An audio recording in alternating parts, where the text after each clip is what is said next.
안녕하세요. 반갑습니다. 아침이라서 힘이 없는 것 같아요. 어제 푹 잤습니까? 네. 푹 잤어야 하는데. 네, 어제 저녁에 마지막 시간 우리 이선진 형제님과 어느 제국에 대해서 우리 함께 공부했죠? 네, 그리스 제국. 그리스 제국 알렉산더 대왕을 통해서 하나님께서 예언하신 그 예언이 어떻게 성취됐는지 여러분들이 잘 들었으리라 생각이 됩니다. 자, 그 그리스 제국 어제 들으면서 진탕 당했던 나라가 있죠. 계속 두드려 맞고 정복당하고 페르시아 제국. 오늘은 여러분들과 그 당했던 그 페르시아 제국에 대해서 그 제국을 중심으로 하나님께서 예언하신 그 예언들이 어떻게 성취되었는지를 여러분들과 함께 살펴보고자 합니다. 먼저 들어가기 전에 여러분에게 질문을 한 가지 드리겠습니다. 하나님 정말 계십니까? 네. 자, 이 성경이 정말 하나님의 말씀이라는 것을 믿습니까? 네. 정말이요? 네. 증거를 낼 수 있습니까, 여러분들? 제가 이제 학생회 교사를 하면서 많은 학생들과 상담을 해본 결과 이 질문을 했을 때 입으로는 쉽게 예라고 대답하지만 실질적으로 그 마음 속에는 아직도 거기에 대한 그 퀘스천 마크가 아직도 남아있다는 거죠. 그리고 그 증거를, 확실한 증거를 갖지 못하고 살아가고 있는 것이 참 안타까운 현실인 것 같습니다. 이번 캠프를 통해서 여러분들이 이 두 가지 질문에 대한 확실한 증거를 갖고 돌아가는 여러분이 참 됐으면 좋겠다는 생각이 듭니다. 자, 여기 보면 뭐가 있습니까? 아이폰이 있습니다. 아이폰. 자. 예. 여기 아이폰이 있죠? 자, 이 아이폰을 통해서 우리가 알 수 있는 것이 무엇이 있습니까? 먼저 첫 번째, 이 아이폰을 만든 사람이 있다는 거죠. 그 사람이 누굽니까? 예, 스티브 잡스입니다. 자, 또 한 가지 알 수 있는 것은 이 스티브 잡스를 통해서 그 사람의 철학을 알 수 있죠. 그리고 그 사람이 추구하는 어떤 성향, 방향을 우리가 이 아이폰을 통해서 알 수 있습니다. 자, 이 만물을 창조하신 분이 누구십니까? 하나님이시잖아요. 우리 이 만물을 통해서, 하나님이 만드신 만물을 통해서 하나님이 계신 것을 우리는 알 수 있죠. 그리고 그 하나님이 어떤 분이시라는 것을 우리는 알 수 있을 것입니다. 성경에는 많은 예언들이 기록되어 있어요. 약 3분의 1 정도가 예언으로 기록되어 있습니다. 예언이 무엇입니까? 앞으로 일어날 일, 미래의 일에 대해서 말씀하고 있는 것이 예언이죠. 그런데 그것이 어떤 우연이나 확률적으로 이루어진 것이 아니라 그 예언들이 역사적으로 정확히 성취되어졌다면 이것은 이 성경이 인간의 어떤 지식과 지혜로 나온 것이 아니라 이 세상을 창조하시고 또 주관하시고 다스리는 하나님으로부터 나온 말씀이라고 우리 믿을 수밖에 없겠죠. 그래서 이 시간에는 여러분들과 함께 이 성경에 기록된 이 예언이 역사적으로 어떻게 정확히 성취되었는지를 살펴봄으로써 이 성경이, 여기 보시는 이 성경이 정말 하나님의 말씀인가를 우리가 함께 살펴보도록 하겠습니다. 자, 우리 이 말씀을 함께 읽어보도록 할게요. 이사야 41장 21절에서 23절 말씀 함께 읽겠습니다. 시작.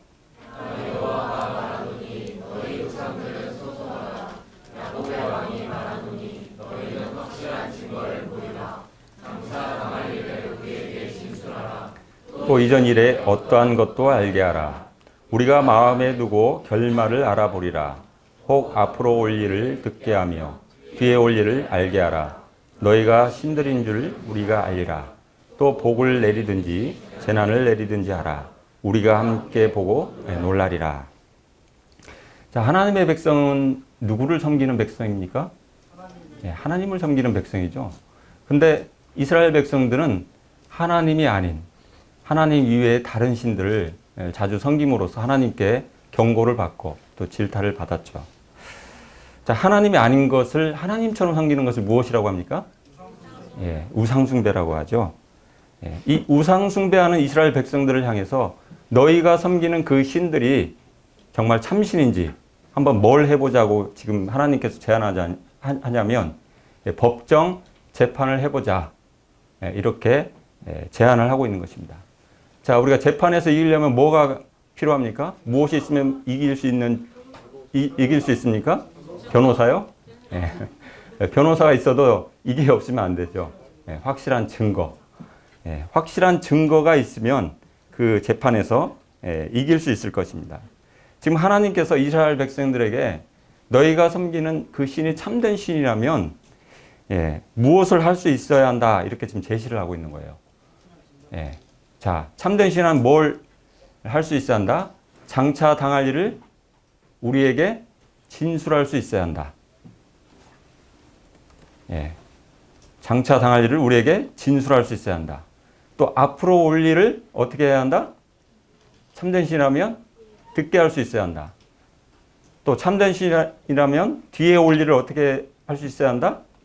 알게 할 수 있어야 한다. 이렇게 지금 말씀하고 있는 것입니다. 자, 한마디로 말하면 참된 신이라면 뭘 할 수 있어야 한다? 바로 예언할 수 있어야 한다. 이렇게 말하고 있는 것입니다.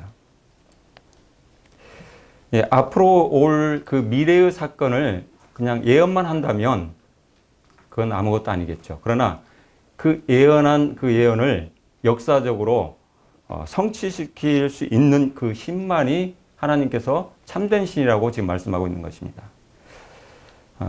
하나님은 예언할 수 있고 또 그 예언을 역사적으로 성취시킬 수 있는 분이라고 누가 말하고 있습니까? 하나님 자신이 이렇게 이스라엘 백성들에게 지금 말씀하고 있는 것이죠. 자, 우리는 이제 이 성경에 기록된 예언이 어떻게 성취되었는지를 살펴보도록 할 건데, 자, 우리는 이때 질문을 할 수 있어요. 어떤 질문을 할 수 있냐면, 성경에만 예언이 기록되어 있는 건 아니지 않습니까? 사람들 가운데서도 예언을, 미래에 어떤 일어날 일들을 예언을 했고, 그 예언이 실질적으로 성취된 일이 있지 않습니까? 이렇게 질문할 수 있을 것입니다. 실제 20세기의 예언가 중에 아주 유명한 여성 예언가가 있었는데 그 사람이 짐 딕슨이라는 예언가입니다. 근데 그가 한 유명한 예언이 있는데 이 예언으로 일약 스타가 되었는데 그 예언은 뭐냐면 케네디가 미국의 대통령이 될 것이다. 그리고 두 번째로 그 케네디 대통령이 집권 중에 사망하게 될 것이다. 이렇게 두 가지를 예언했습니다. 자, 이 예언이 어떻게 되었을까요? 성취되었을까요? 네, 성취되었습니다. 그런데 이 예언을 한번 여러분들 생각해 보세요. 우연히 맞출 가능성이 있을까요? 없을까요? 네. 이 미국의 역사를 살펴보면 이 예언이 우연히 맞출 그 확률이 꽤 높다는 것을 우리가 알 수 있습니다. 왜냐하면 이 진 딕슨이 이 예언을 할 당시에 이미 이 케네디는 미국의 그 민주당의 대통령 후보로 이미 나와 있었어요. 자, 미국에는 이 양당 제도를 실시하고 있어요. 어느 당과 어느 당이 있냐면 민주당과 공화당이 있습니다. 그렇기 때문에 이 두 당 중에 한 당에서 대통령이 나오게 되는 것이죠. 진 딕슨이 이 예언을 할 당시에 이미 케네디는 아주 유력한 미국의 그 민주당의 대통령 후보로 이미 나와 있었을 때예요. 자, 그러면 이 예언이 이 예언을 맞출 확률이 몇 프로나 될까요? 두 정당 중에 한 정당이 대통령 후보가 대통령이 되니까 50%가 되겠죠? 저도 만약 그 당시에 예언을 할 수 있었을 것입니다. 어떻게 해요? 케네디가 대통령이 될 수 있을 것이다. 이 예언을 할 수 있었겠죠? 그 예언이 성취될 확률이 몇 프로입니까? 50%. 절반 정도 되는 것이죠. 그 다음에 두 번째 예언. 그렇지만 이 케네디가 대통령이 된 후에 집권 중에 사망할 것이다. 이것은 조금 더 이 우연히 맞추기가 쉽진 않을 것입니다. 그런데 이것도 이 미국의 역사를 살펴보면 이것도 우연히 맞출 확률이 꽤 높다는 것을 알 수 있어요. 왜냐하면 미국의 역대 대통령 10명 중에 3명이 집권 중에 사망을 했고, 그 다음에 10명 중에 2명이 임기 말년에 질병으로 죽거나 또 임기가 마치자마자 짧은 시간에 사망한 그런 사례가 있습니다. 이런 사실들을 살펴보면 이 예언도 우연히 맞출 가능성이 꽤 높다는 것이죠. 그럼에도 이 진 딕슨은 이 예언을 맞춤으로 인해서 굉장히 유명한 예언가가 되었습니다. 자, 이 진 딕슨이 직업이 무엇입니까? 예언가죠. 그럼 이 예언만 했을까요? 예, 또 다른 예언도 많이 했어요. 어떤 예언들을 했냐면 몇 가지를 살펴보면, 자, 3차 세계대전이 1954년에 발발할 것이라고 예언을 했습니다. 이 예언 어떻게 됐습니까? 3차 대전이 일어났습니까? 예, 일어나지 않았죠. 또 케네디 그 아내가 절대 재혼하지 않을 것이라고 예언을 했습니다. 근데 어떻게 됐을까요? 바로 이 예언을 한 다음 날 전격적으로 결혼이 하겠다고 그것이 발표가 된 것이죠. 불과 24시간도 안 돼서 이 예언이 틀렸다는 것이 입증된 것입니다. 또 베트남 전쟁이 1966년에 끝날 것이라고 예언을 했습니다. 실제 몇 년이 끝났냐면 1975년에 끝났습니다. 자, 오늘날 인간 예언자들의 예언은 어떠냐면 우연히 맞출 확률이 꽤 높은 그 한 가지를 우연히 맞춤으로 인해서 그것이 들어맞았다고 해서 그것을 아주 유독 부각시킵니다. 그러나 정작 수많은 틀린 예언에 대해서는 언급하지 않는다는 것이죠. 자, 여기 뭐가 보입니까? 문어가 보이죠? 문어. 이 보통 문어가 아닌 것 같아요. 왜냐하면 독일의 박물관에 동상으로 세워질 만큼 유명한 문어입니다. 여러분도 알지 모르겠지만 2010년에 남아공 월드컵이 있었어요. 근데 그때 8경기, 무려 8경기의 승패를 맞췄습니다. 이 문어가. 어떤 식으로 맞추냐면 투명 아크릴 상자를 이렇게 해놓고 거기에 이제 경기를 할 국가의 국기를 거기다가 이제 이렇게 그려놓습니다. 그리고 그 아크릴 상자 안에다 뭘 넣어놓냐면 이 문어가 좋아하는 홍합을 넣어놔요. 그러면 홍합을 먹기 위해서 문어가 달라붙겠죠? 그래서 홍합을 먹습니다. 그 홍합을 먹은 그 함에 붙어 있는 그 국가가 경기에서 우승한다고 이렇게 이제 예언을 하는 것인데, 자, 이 문어가 정말 그 경기에 앞서서 미래에 가서 이 경기를 보고 이렇게 맞추는 것일까요? 예. 이거 우연히 맞춘 것이죠, 우연히. 이 문어가 이 경기만, 8경기만 맞춘 것이 아니라 그 외에 다른 것도 많이 아마 했을 겁니다. 근데 그 예언들은 많이 또 틀렸을 것입니다. 그러니까 유독 맞은 것만 부각시켜서 틀린 것은 언급을 하지 않음으로 인해서 이 문어를 굉장히 막 신들린 문어다. 그리고 또 점장이 문어다 하면서 굉장히 유명해진 그런 사례가 있습니다. 자, 하지만 성경의 예언은 누가 하신 예언입니까? 하나님께서 하신 예언이죠. 그렇다면 하나님께서 예언하셨다면 몇 퍼센트 맞아야 할까요? 100% 다 성취되어야 할 것입니다. 성경에 수많은 예언의 말씀이 있는데 오늘 여러분들과 함께 이 페르시아에 대한 예언의 말씀을 여러분들과 함께 살펴보도록 하겠습니다. 자, 이 페르시아를 창건한 왕이 누군지 아십니까? 고레스 대왕입니다. 역사에 어떻게 기록되어 있냐면 이 고레스 대왕에 대해서 사이러스 2세 또 고레스 2세라고 기록되어 있습니다. 이란의 그 파사르가데 평야에 가면 거대한 성묘가 있는데 지금 여기 보시면 사진에는 어떻습니까? 되게 작아 보이죠? 그런데 실제 높이가 11m나 되는 아주 거대한 무덤입니다. 자, 무덤이 크다는 것은 그 사람이 어떻다는 것을 이야기하는 거죠? 굉장히 위대하고 큰 사람이었다. 이것을 증거하고 있죠. 그래서 우리나라도 역대 왕들의 무덤을 보면 어마어마하죠. 제 무덤을 이렇게 크게 만든다면 누가 만들어줄까요? 자, 이것이 바로 페르시아를 창건했던 이 고레스 대왕의 무덤입니다. 근데 이 고레스 대왕에 대한 예언이 어디에 기록되어 있냐면 이사야서에 자세하게 기록되어 있는데 우리 이 말씀을 함께 읽도록 하겠습니다. 시작.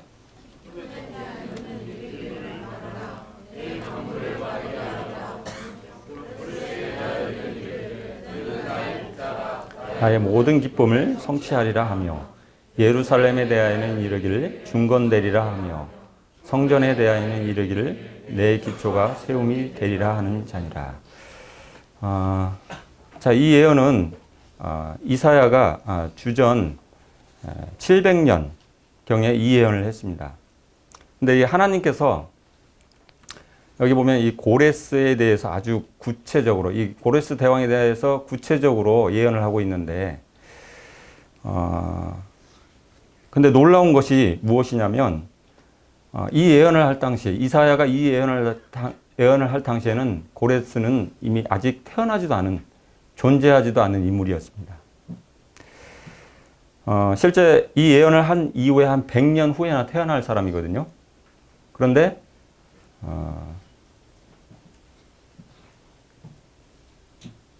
여러분들이 한번 100년 후에, 앞으로 100년 후에, A라는 사람이 태어나고 그 사람이 어떤 일들을 할 것이다. 이렇게 예언할 수 있습니까? 여러분 가운데 그렇게 예언할 수 있는 사람이 있습니까?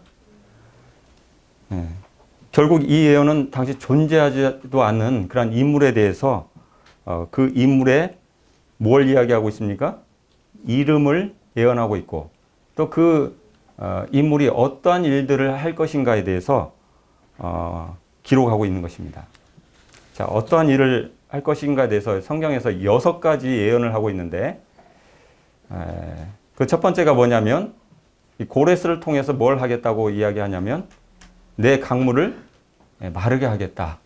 그 다음에 두 번째로 예루살렘에 대하여는 이르기를 중건되리라. 이 말은 곧 뭐냐면 예루살렘 성전을 중건하게 할 것이다. 이 고레스를 통해서 이렇게 예언하고 있습니다. 그리고 세 번째로 성전에 대하여는 이르기를 내 기초가 세움이 되리라. 이 말은 뭐냐면 이 고레스를 통해서 성전의 기초를 세우게 하겠다. 이렇게 지금 예언을 하고 있습니다. 근데 이 첫 번째를 빼고 이 두 번째와 이 세 번째 예언을 여러분들이 좀 잘 살펴봐야 할 부분인데 굉장히 특이한 그런 예언이라는 걸 알 수 있습니다. 왜냐하면 이 예언을 할 당시에 이 예루살렘 성 그리고 그 예루살렘 성에 있는 이 하나님의 성전은 파괴되지도 않았어요. 그냥 멀쩡한 아주 웅장한 성전과 성이 그대로 있는데 이 예루살렘 성과 성전이 파괴될 것을 전제하시고 후에 고레스라는 인물이 나타나서 이 예루살렘 성을 다시 중건하고 그리고 그 성에 있는 하나님의 성전을 다시 그 기초를 놓는데 고레스를 사용하시겠다. 이렇게 하나님께서 지금 예언을 하고 있는 것입니다. 자, 계속해서 하나님께서 예언을 하고 있습니다. 이사야 45장 1절에서 13절 제가 읽어드릴게요. 자, 여호와께서 그의 기름 부음을 받은 고레스에게 이같이 말씀하시되 내가 그의 오른손을 붙들고 그 앞에 열국을 항복하게 하며 내가 왕들의 허리를 풀어 그 앞에 문들을 열고 성문들이 닫히지 못하게 하리라. 내게 흑암 중에 보화와 은밀한 곳에 숨은 재물을 주어 내 이름을 부르는 자가 나 여호와 이스라엘 하나님인 줄 내가 알게 하리라. 나는 여호와라. 나 외에 다른 이가 없나니 나밖에 신이 없느니라. 너는 나를 알지 못하였을지라도 나는 내 띠를 동일 것이요 내가 공의로 그를 일으킨지라. 그의 모든 길을 곧게 하리니 그가 나의 성읍을 건축할 것이며 사로잡힌 내 백성을 값이나 가품이 없이 놓으리라. 만군의 여호와의 말이니라 하셨니라. 자, 이 고레스들을 통해서 이루시겠다고 예언한 네 번째 예언은 뭐냐면 그 앞에 뭘 하겠다고요? 열국을 항복하게 하겠다. 자, 그 다음에 다섯 번째 보화와 은밀한 곳에 숨은 재물을 누구에게 주겠다? 고레스에게 주겠다. 그 다음에 여섯 번째, 사로잡힌 내 백성을 값이나 갚음이 없이 놓아주게 하겠다. 이렇게 예언을 하고 있습니다. 자, 이 예언을 조금 살펴보면, 자, 그의 오른손을 붙들고, 자, 오른손, 왼손보다 오른손이 어떻습니까? 힘이 세죠? 이 말은 뭐냐면, 그가 누굽니까? 고레스죠. 이 고레스를 강하게 하시겠다는 거예요. 누가요? 하나님께서. 자, 그 다음에 왕들의 허리를 푼다. 이 말은 무슨 뜻이냐면, 왕들을 어떻게 하겠다는 거냐? 무장해제시키겠다. 하나님께서 그렇게 예언을 하고 있는 것입니다. 결국 무슨 뜻이냐면, 하나님께서 고레스를 강하게 하시고, 또, 그 앞에 있는 그 왕들을 무장해제시켜서 그 앞에 많은 나라를 항복하게 하겠다. 이렇게 예언하고 있는 것입니다. 결국 무슨 말이냐? 이 고레스를 통해서 대제국을 건설하게 하겠다. 이렇게 지금 하나님께서 예언하고 있는 것입니다. 자, 다섯 번째 뭡니까? 보화와 은밀한 곳에 숨은 재물을 주겠다. 누구에게요? 고레스에게. 이 말은 무슨 말일까요? 고레스를 어떻게 하겠다? 부자가 되게 하겠다. 아주 부유하게 하겠다. 엄청난 재물을 고레스에게 주겠다. 지금 이렇게 예언하고 있는 것입니다. 자, 마지막으로 여섯 번째, 사로잡힌 내 백성을 값이나 갚음이 없이 놓으리라. 이 바벨론으로 사로잡혀 있는 이스라엘 백성들을 놓아줄 때 대가를 받고 놓아주겠다는 겁니까? 아니면 대가 없이 놓아주겠다는 것입니까? 대가 없이 놓아주겠다. 그 당시 전쟁 포로는 그냥 놓아줄 대상이 아니에요. 왜냐하면 이 포로는 재산이었거든요. 큰 재산이었어요. 근데 아무런 대가 없이 그 포로들을 놓아주겠다. 이렇게 예언을 하고 있는 것입니다. 자, 이 예언들을 한번 고레스 왕을 통해서 하나님께서 이루시겠다고 하는 예언을, 이 여섯 가지 예언을 정리해 보겠습니다. 자, 첫 번째 뭐라고 예언하셨습니까? 강물을 마르게 할 것이다. 그다음에 두 번째, 예루살렘을 중건할 것이다. 세 번째, 성전의 기초를 세우게 할 것이다. 네 번째, 대제국을 이루게 할 것이다. 다섯 번째, 보화와 재물을 줄 것이다. 여섯 번째, 대가 없이 포로를 석방할 것이다. 이렇게 예언을 했습니다. 고레스 대왕에 대해서 아주 구체적으로 명확하게 예언을 했습니다. 자, 이 예언들이 정말 역사적으로 그럼 성취되었는지 한번 확인해 보겠습니다. 이 예언이 있은 후에 주전 586년에 바벨론 제국의 느부갓네살 왕이 어디를 침공하냐면 이스라엘을 침공합니다. 예루살렘을 침공하는 것이죠. 그래서 이 바벨론 제국의 느부갓네살 왕은 예루살렘 성을 완전히 파괴시킵니다. 그리고 그 예루살렘 성에 있던 하나님의 성전도 완전히 불을 태워 재만 남기게 되는 것이죠.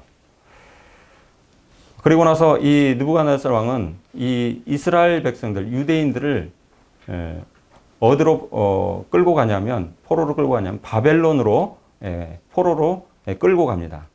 근데 그 포로로 끌고 가는 그 사람들에게 하나님께서 이 예레미야 선지자를 통해서 예언을 하고 계십니다. 뭐라고 예언하고 계시냐면, 나 여호와가 이같이 말하노라. 바벨론에서 70년이 차면 내가 너희를 권고하고 나의 선한 말을 너에게 실행하여 이곳으로 돌아오게 하겠다. 이곳이 어디죠? 바벨론으로 끌려가지만 다시 이곳으로, 예루살렘으로 다시 돌아가게 하겠다. 이렇게 예언하고 있는 것입니다. 근데 몇 년이 차면요? 70년이 되면 아주 구체적으로 예언하고 있는 것을 알 수 있죠. 자, 이 예언을 할 당시에 이 페르시아가 어떤 상태였는지 한번 보겠습니다. 페르시아가 어디에 있습니까? 이 구석탱이에 있죠. 아주 작은 나라입니다. 페르시아라는 작은 나라가 있습니다. 그 옆에 어느 나라가 있습니까? 어제 보았죠. 이 메데 왕국이라는 아주 거대한 나라가 있습니다. 이 페르시아는 이 메데 왕국의 식민지 아래에 있었어요. 마치 우리가 일제 36년 동안 일본의 식민지 아래에 있었던 것과 마찬가지로 이 페르시아는 메대 식민지 국가에 있었다는 것이죠. 그런데 이 고레스는 이 작은 나라, 이 페르시아의 왕자로 태어나고 BC 559년에 이 페르시아의 왕으로 등극하게 됩니다. 그리고 왕이 되고 나서 9년 만에 이 메대를 침공해서 정복하게 됩니다. 이 일이 쉬운 일일까요?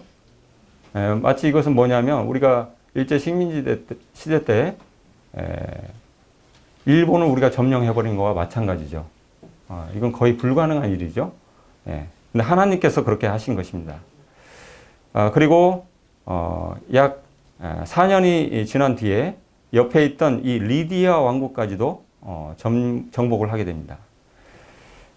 근데 이 리디아 왕국을 정복한 것은 굉장한 의미가 있는데, 당시 이 리디아 왕국은 고대 국가 중에 가장 뭘 생산을 많이 했냐면 금을 가장 많이 생산하는 국가였어요. 다시 말해서 이 리디아 왕국을 고레스가 정복하게 됨으로써 고레스가 얻게 된 것은 무엇입니까? 엄청난 부를, 엄청난 재물을 얻게 된 것이죠. 그리고 나서 약 7년 뒤에 바벨론 제국, 여기 아까 예루살렘을 침공해서 여기를 정복했죠. 이 바벨론 제국을, 가장 강력했던 이 바벨론 제국을 7년 뒤에 정복하게 됩니다. 이러므로 인해서 하나님께서 이스라엘을 통해서 예언한 고레스를 통해서 뭘 건설하겠다고 했죠? 대제국을 건설하겠다고 예언했죠. 그 네 번째 예언이 정확히 그대로 역사적으로 성취된 것을 우리는 알 수 있습니다. 고레스가 이 대제국을 건설하고 나서 가장 먼저 한 일이 있어요. 여기 보시면 바사왕 고레스 원년에 고레스가 대제국을 건설하고 나서 가장 먼저 한 일이 무엇이냐면, 바사왕 고레스 원년에 여호와께서 하신 말씀을 이루게 하시려고 바사왕 고레스의 마음을 뭐 했다고요? 감동시킴에 그가 온 나라에 뭘 발표했습니까? 조서를 내렸습니다. 조서. 왜 감동을 받았는지에 대해서는 나중에 살펴보도록 하겠습니다. 그런데 이러한 내용이 성경에만 기록되어 있다면 아마 그냥 그렇고 그런 이야기로 우리는 끝날 수 있을 것입니다. 그런데 이 고레스가 내렸던 이 조서의 내용이 그대로 기록된 고고학적 유물이 발견되었습니다. 성경 외적인 증거가 발견된 것이죠. 바로 이것인데, 이것은 원통 비문이 발견됐는데 고레스 원주라고 이 고고학자들이 지칭을 하고 있습니다. 근데 이 원주에는 이 고레스 왕이 내렸던 그 조서의 내용이 그대로 기록되어 있는데, 어떻게 기록되어 있냐면 메대와 바사왕 고레스의 법령이다. 바벨론의 포로를 석방하고 뭘 재건하도록 지원하라고요?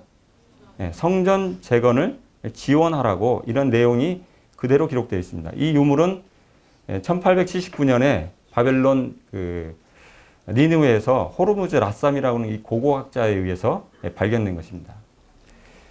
이 고고학적 유물이 발견됨으로써 이 유물이 무엇을 증거하고 있습니까? 첫째로 아까 에스라 1장에서 기록된 그 예언이 실제 역사적 사실이라는 것을 증명하고 있고, 그 다음에 두 번째로 하나님께서 선지자 이사야를 통해서 예언한 그 예언이 역사적으로 그대로 성취되어졌다는 것을 증거하고 있는 유물인 것입니다. 자, 이 고레스 원주는 어느 나라에 가면 볼 수 있을까요? 이란에 가면 볼 수 있는 것이 맞겠죠?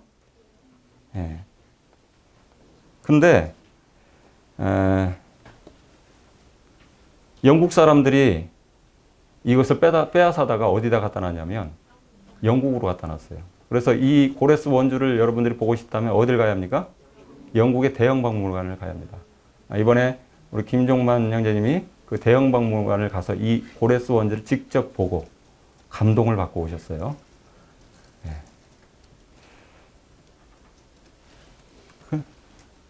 그래서 이란에 가면 볼 수 없어요. 그래서 진품이 없으니까 뭘 만들었냐면 모조품을 만들어 놨어요. 가짜를. 그리고 거기에 기념판을 이렇게 만들어 놨는데 그 기념판에 뭐라고 기록되어 있냐면 고레스 대왕은 이란의 황제다. 그는 하나님의 백성을 해방시킨 왕이다. 해방시켰다는 게 뭡니까? 다시 포로에서 풀어줬다는 거죠. 이스라엘 백성을요. 그리고 왕으로서 성경에서 기름 부음을 받은 자다. 성경에서 기름 부음을 누구에게 기름을 붓습니까? 왕이나 또는 선지자에게. 하나님께서 선택받은 왕이나 선지자에게 기름을 붓죠. 다시 말해서 이 말은 무슨 말이냐? 고레스는 이 하나님의 백성, 이스라엘 백성을 포로에서 놓아주기 위해서 누가 선택했다? 하나님께서 선택하신 인물이라고, 사람이라고, 왕이라고 이야기하고 있는 것입니다. 그런데 이 성경 예언의 말씀이 그대로 성취되어졌다는 것을 누가 인정하고 있는 것입니까? 이란 정부가, 이란 정부가 증거하고 있는 것이죠.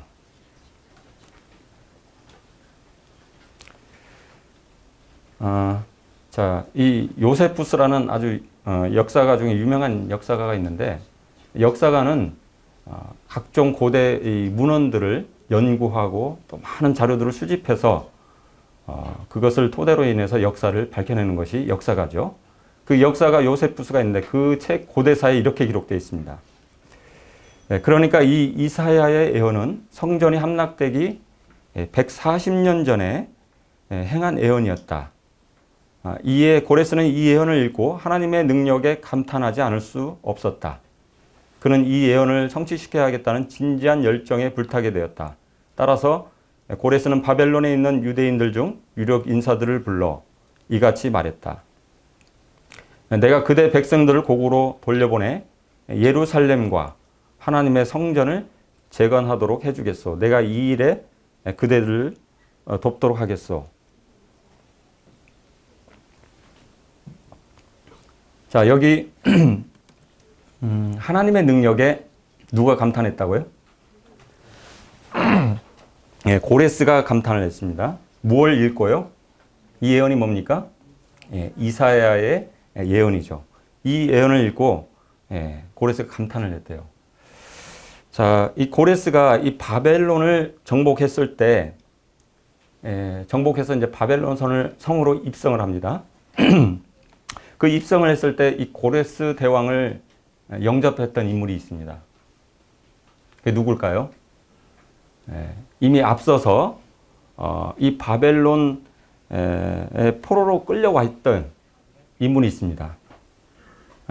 그래서 포로로 끌려왔지만 이 바벨론 제국의 마지막 총리가 되었던 다니엘이 있습니다. 다니엘. 그 다니엘이 이 고레스 대왕을 영접했다는 것이죠. 그리고 나서 그 왕 앞에서 이 다니엘이 읽어준 책이 있습니다. 그게 무엇이었을까요? 바로 이 이사야의 예언을 그대로 읽어주었습니다. 고레스는 이 예언을 듣고 나서 굉장히 충격을 받았어요. 그리고 하나님의 능력에 감탄하지 않을 수 없었다는 것이죠. 자기는 하나님을 알지도 못했는데 그때 하나님은 이미 자신의 뭘 알고 있었다는 거예요? 이름을.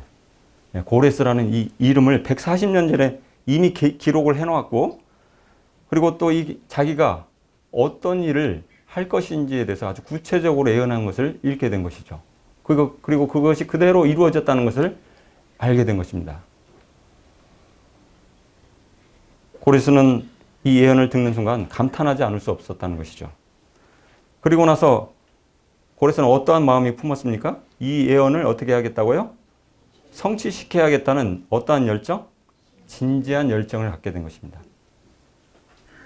그 예언이 뭡니까? 바로 예루살렘 성을 다시 재건하고 그리고 하나님의 성전의 기초를 다시 놓겠다는 그 예언. 그 예언을 성취시키겠다는 열정을 갖게 된 것이죠. 자, 에스라 5장 14절에서 16절의 말씀을 보면 이 고레스 대왕이 이 바벨론을 정복하고 대제국을 건설하고 나서 가장 먼저 이 바벨론에 의해서, 고레스에 의해서 다시 돌아온 이스라엘 백성들이 돌아와서 가장 먼저 돌아오자마자 한 일에 대해서 기록하고 있는데 뭐냐면, 자, 고레스 왕이 일러 말하되 너는 이 그릇을 가지고 가서 예루살렘 성전에 두고 하나님의 전을 제자리에 건축하라 하매 이에 이 세스바살이 이르러 예루살렘 하나님의 성전 지대를 놓았다. 이렇게 기록되어 있습니다. 자, 여기 보면 지대가 나오죠? 성전 지대. 지대는 뭡니까? 예, 기초를 말합니다. 이사야가 예언한 그 예언대로 이 고레스가 하나님의 성전을 기초를 놓게 하겠다는 그 예언이 언제 성취되었습니까? BC 536년. 그때 그대로 성취된 것입니다. 이 요세푸스의 이 고대사에 보면 이 고레스 왕이 수리아 총독에게 보낸 서신이 있습니다. 여기 뭐라고 기록되어 있냐면, 고국으로 돌아가 도시를 재건하게 하고 그리고 그 자리에 하나님의 성전을 짓도록 허락했다. 참 특이한 부분을 기록하고 있어요. 그 끝부분에 뭐라고 되어 있습니까? 이에 소요되는 모든 비용을 누가 지불하겠다고요? 고레스가 지불하겠다. 자, 이 파괴된 성전을 재건하기 위해서는 무엇이 필요합니까? 이 성전과 또 이 예루살렘 성을 건축하기 위해서는 이 돈이 없으면 할 수가 없어요. 많은 돈이 필요하죠. 그런데 이 포로에서 방금 해방되어서 돌아온 이스라엘 백성들, 그들에게 돈이 있겠습니까? 재물이 있겠습니까? 없죠. 아무것도 없습니다. 이 소요되는 비용 내가 지불하겠다. 즉 예루살렘 성과 하나님의 성전의 기초를 놓는 일에 필요한 모든 재정을 누가 지원해 주겠다고 지금 말하고 있습니까? 고레스가 지원해 주겠다고 이야기하고 있습니다. 자, 이 고레스가 이 엄청난 재정을 충당할 수 있는 이유가 있었죠. 어디에서 이것을 가져왔을까요? 어디에서 이것을 충당했을까요? 어느 왕국을 정복함으로써 그게 가능한 일이었습니까? 바로 리디아 왕국. 금 생산을 가장 많이 했던 리디아 왕국을 점령했기 때문에 가능한 일이죠. 자, 아무런 대가 없이 이스라엘 백성들을 포로에서 또 석방하고 그 예루살렘 성을 다시 재건하고 하나님의 성전의 기초를 다시 세우는데 하나님께서 그걸 성취하기 위해서 하나님께서 고레스에게 주신 것이 무엇이냐면 바로 엄청난 보화와 재물을 주신 것입니다. 이로써 이 고레스에게 보화와 재물을 줄 것이다. 이게 몇 번째 예언이었죠? 5번째 예언이었죠. 그 5번째 예언과 또 대가 없이 포로를 석방할 것이다. 그게 몇 번째 예언이었습니까? 6번째 예언. 그 예언이 그대로 성취된 것입니다. 자, 이제 마지막으로 남은 예언이 하나 있죠. 그 예언이 무엇입니까? 강물을 마르게 하겠다. 첫 번째 예언. 그 예언만 지금 남아 있습니다. 이 예언이 무엇을 의미하는지 또 이 예언이 어떻게 성취되는지 한번 살펴보도록 하겠는데, 이 예언은 이 고레스 대왕이 이 바벨론을 이 성을 정복하는 것과 관계가 있습니다. 자, 이 지금 보이는 이 그림은 이 바벨론 성의 상상도인데 길이가 몇 킬로라고요? 이 길이가 96km. 전주까지가 몇 킬로 정도 됩니까? 남원에서 전주가 약 60km 정도 돼요. 우리 익산까지가 한 90 조금 넘을 것 같습니다. 자동차로 달려서 몇 시간 가야죠? 1시간 한 20분 정도는 가야 할 거리. 엄청나죠? 과거에 이 성을 정복하는 데 있어서 가장 효과적이고 또 희생 없이 정복하는 방법이 무엇이었던 것 같습니까? 바로 성을 포위하는 거예요. 그래서 완전히 이제 그 안에 먹을 수 있는 식량이나 또 식수가 고갈되면 어떻게 될까요? 알아서 죽든지 아니면 문 열고 나와서 항복하든지 그거잖아요. 근데 이 성은 아무리 대군이 쳐들어와도 이 성을 에워쌀 수 있을까요? 그 엄청난 그 길이의 성이기 때문에 도저히 그것이 불가능한 일이었어요. 자, 그리고 이 성은 몇 중성이라고요? 3중성이요. 세 개의 성이 겹겹이 있는 거예요. 그래서 이 성으로 진입하기 위해서는 몇 개의 성을 파괴해야 합니까? 세 개의 성을 다 파괴해야 합니다. 자, 성벽의 높이가 몇 미터요? 45에서 50m. 자, 감이 안 오죠? 자, 아파트 높이 약 20층 높이가 18층에서 20층 높이가 이 높이에 해당이 됩니다. 여러분들 하면 20층에서 이렇게 밑으로 내려다 보시면 어떻습니까? 아찔하죠. 무섭고. 예, 그 정도로 높은 성입니다. 자, 성벽 두께가 몇 미터요? 24m. 그러면 지금 도로로 본다면 6차선에서 한 8차선 되는 도로. 그 당시 마차가 한 5대가 동시에 달릴 수 있는, 지금으로 보면 자동차 5대가 달릴 수 있는 그만큼 넓은 성벽이었습니다. 자, 더군다나 이 성 가운데 뭐가 흐르고 있냐면 유프라테스 강이 흐르고 있습니다. 그럼 강이 흐르고 있다는 것은 뭐가 해결되는 겁니까? 식수가 해결되는 것이죠. 그리고 역사가 중에 아까 우리가 봤던 헤로도투스가 이 고레스가 점령할 이 당시에 이렇게 이야기했는데, 이 성 중에 이 모든 사람들이 먹을 수 있는 식량이 몇 년치가 보유되어 있었다고 이야기했냐면 20년치. 도저히 뭐 정복하려고 해도 정복할 수 없는 그야말로 어떤 요새? 난공불락 요새였습니다. 그런데 이 바벨론 성의 규모가 상상이 아니다는 거예요. 그냥 상상으로 대충 이럴 것이다. 이게 아니라 실제 독일에 아주 유명한 고고학자가 있는데, 이 콜데바이라는 고고학자가 있습니다. 이 콜데바이에 의해서 실제 발굴되어진, 그리고 발굴되어져서 측량된 수치거든요.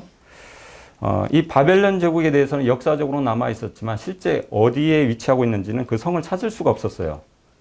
근데 이 콜데바이는 연구 끝에 이 바벨론 성이 있었다고 하는, 예상하는 이라크에 있는 그 사막으로 갔습니다. 모래 사막만 있었다는 것이죠. 그래서 이 콜데바이는 많은 인부들을 고용해서 모래를 파헤치기 시작합니다. 그리고 10m쯤 파고 들어갔을 때 뭐가 드러나기 시작했습니까? 그 난공불락이었던 그 성, 바벨론 성벽이 드러나기 시작했습니다.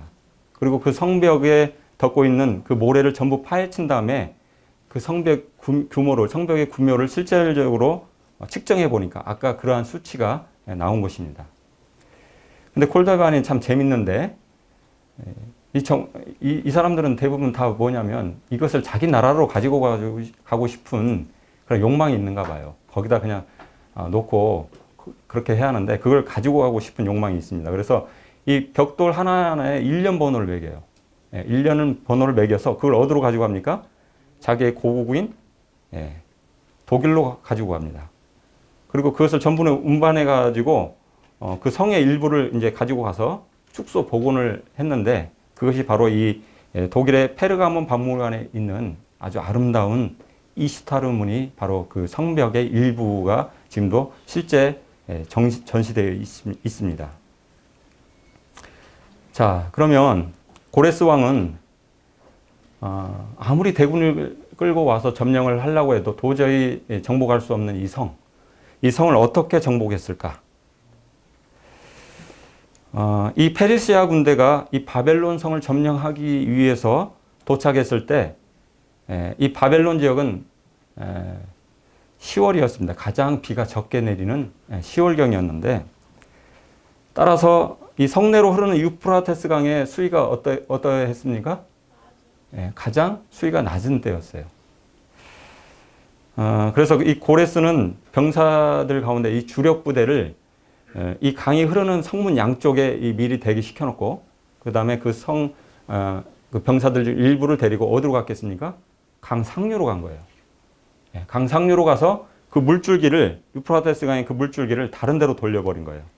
자, 그러자 짧은 시간 내에 어떻게 됐겠습니까?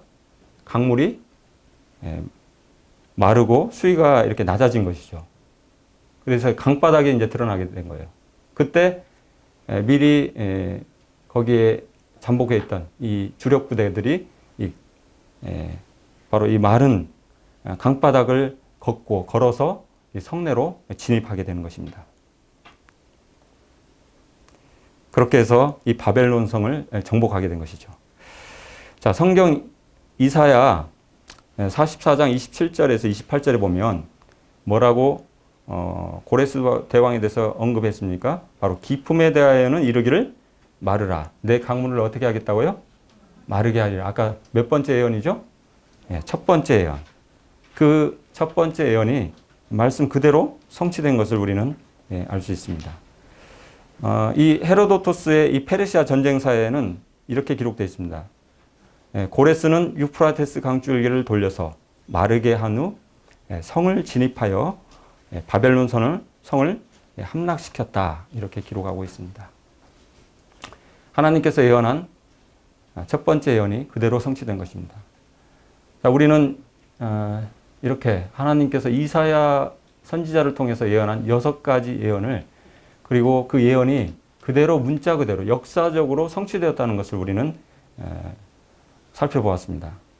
자, 우리 이 말씀을 함께 읽어보도록 하겠습니다. 시작.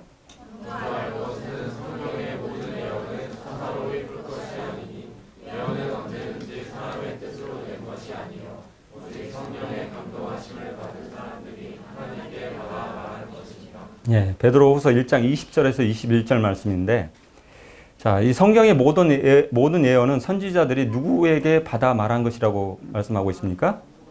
하나님께 받아 말씀한 것이라고 이야기하고 있죠.